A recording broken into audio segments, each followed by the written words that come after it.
நீங்களும் ஒரு சம் பார்ப்போம். புதிர் கணக்குகள் இங்க பாருங்க. ஒவ்வொரு பக்கத்திலும் 30 வரிகளை கொண்ட ஒரு புத்தகத்தில் மொத்த பக்கம் 120 இருக்குன்றாங்க.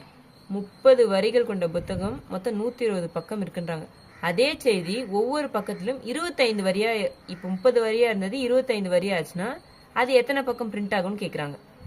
பாருங்க, இது குறைஞ்சிச்சுன்னா பக்கத்தோட அளவு இன்க்ரீஸ் ஆகுமா?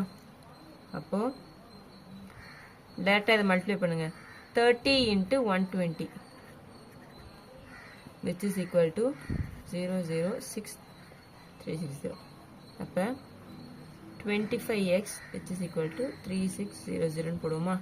x is equal to 3625 5 டைம்ஸா?